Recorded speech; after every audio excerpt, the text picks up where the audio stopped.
আজ 5 বছর পর আমার স্বামী দেশে ফিরেছেন। বাসার সবাই অনেক খুশি ছিল, কিন্তু আমি একদমই খুশি ছিলাম না। কেন খুশি ছিলাম না সেটা একটু পরেই বলতেছি।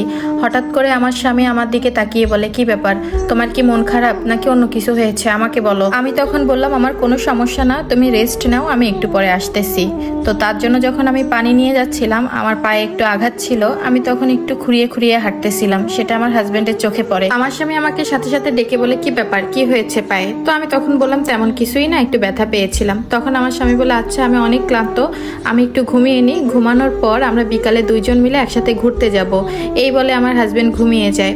সে ঠিক 3-4 ঘন্টা পর উঠে আমাকে বলে যে, তুমি সুন্দর একটা নীল শাড়ি পরো, আমার সাথে ঘুরতে বেরো হবা, সাথে সুন্দর সুন্দর গহনাও পরবা। আমি তখন একটু হেসেই উত্তর দিলাম, আমি এসব কোথায় পাবো? আমার তো হাতে গোনা 2-3টা শাড়ি আর 2-3টা জামা আছে, যে জামাগুলো আমি সবসময় বাসায় পরি। আমার স্বামী তখন চেঁচিয়ে বলল, মজা করো না আমার সাথে, যেটা বলেছি সেটা করো। আমিও তাকে জবাব দিলাম, কেন মজা করতে যাব তোমার সাথে? যা সত্যি তাই বলেছি, আমার এর থেকে বেশি আর কিছুই নাই। তখন আমার স্বামী বলে উঠে, আমি তো তোমাকে 5-6 মাস পর পর তোমার পছন্দের শাড়ি কেনার জন্য মায়ের কাছে টাকা পাঠাই, প্রতি মাসে তোমাকে 2000 টাকা করে দিই এক্সট্রা ভাবে। এছাড়াও এই তো গত 2 মাস আগে তোমার জন্য 1 লক্ষ টাকা পাঠিয়েছিলাম তোমার স্বর্ণের গয়না বানানোর জন্য, এসব কোথায় গেল? আমি একটু বিরক্ত হয়েই বললাম যে, আমার এসব কিছুই নাই, আমি যেতে পারবো না। তখন আমার স্বামী বলে, ফোন দিলে তো ঠিকই বলতা যে তোমার সবকিছুই আছে, এসব এখন কোথায় গেল? এত সময় স্বামীর সাথে একটু গরম গলায় কথা বললেও শেষমেশ আমি কান্নাটা ধরে রাখতে পারিনি। তখন আমি আমার স্বামীকে বললাম, তোমার মা এসব আমাকে কিছুই দেয়নি, পাশের রুমে তোমার মা আছে, চাইলে তুমি তোমার মাকে এনে সামনে জিজ্ঞাসা করতে পারো।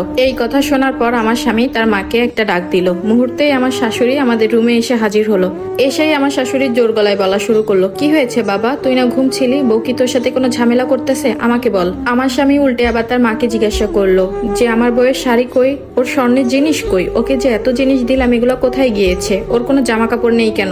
আজকে আমি এতদিন পর বাসায় এসেছি, তারপরও দেখি ওর গায়ে নোংরা একটা কাপড়। মুহূর্তেই আমার শাশুড়ি চুপ হয়ে গেল, তার মুখ থেকে একটা কোনো কথা বের হচ্ছে না। তখন আমার স্বামী বলে, কি হলো মা, উত্তর দাও। তখন আমি এক প্রকার বলেই উঠলাম, তোমার মা আর কি উত্তর দিবে, আমি সব বলতেছি, তুমি একটু শোনো। তুমি বিদেশে যাওয়ার পর তোমার মা আর তোমার বোন আমাকে অনেক কষ্ট দিয়েছে, যা বলার মতো না। কাজে যদি কখনো ভুল হতো, কখনো তোমার মা কখনো তোমার বোন সাথে সাথে আমার গায়ে হাত তুলতো। ওই যে তোমার বোনকে দেখতে পাচ্ছ, ও আমার থেকে ছোট, কিন্তু ওর সাহস হয় কিভাবে আমার গায়ে হাত তোলার? আর বাকি রইল গহনা আর জামা কাপড়ের কথা। গত মাসে আমাকে যে টাকাটা পাঠিয়েছিল, ওই টাকাটা দিয়ে তোমার বোন নতুন একটা আইফোন কিনেছে, পালে জিজ্ঞাসা করে দেখো, সে তো সামনেই আছে। আর এই যে প্রতিটা ঈদ আসতো, ঈদের সময় বাসা বাড়িতে যেসব মহিলারা কাপড় নিয়ে আসতো, এই যে 200-400 টাকার দাম, ওইখান থেকেই আমাকে কিনে দিত। এত টাকা পেয়ে তারা বলতো, ইস আমার ভাই ইনকাম করতেছে, আমার ছেলে ইনকাম করতেছে, তোকে ঘরে বসে বসে খাওয়াবো আর এত কিছু দিব।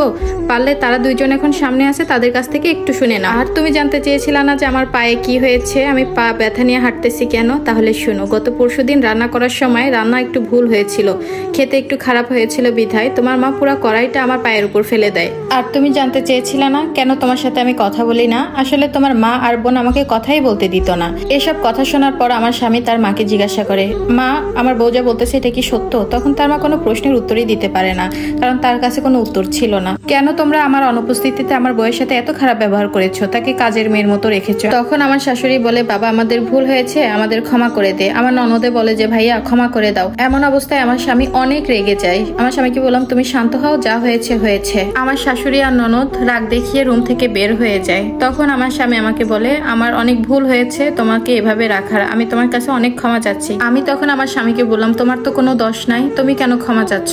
আমি স্ত্রী হিসেবে তোমার কাছে একটা জিনিসই চাইবো, তুমি কি রাখবা? আমার স্বামী বলে, কি বলো? আমি বললাম, তুমি আর কখনো বিদেশে যাবা না, যেটা হয় দেশেই থাকবা। আমার স্বামীও তখন বলল, কথা দিচ্ছি আমি আর কখনো বিদেশে যাব না। আমার স্বামী বলে উঠলো, অনেক হয়েছে, এখন চলো মার্কেটে যাব, তোমার কি কিনাই আমাকে বলো, সবকিছুই কিনে দিব, আজকে অনেক ঘোরাফেরা করবো আমরা দুইজন। আসলে যাদের স্বামী বিদেশে থাকে, যারা প্রবাসীর বউ, তাদের তো কষ্টের কোনো শেষ থাকে না। তারপর যদি শ্বশুর বাড়ি এরকম হয় তাহলে তো কথাই নাই। যাই হোক, এটা একটা আপুর লাইফ থেকে নেওয়া।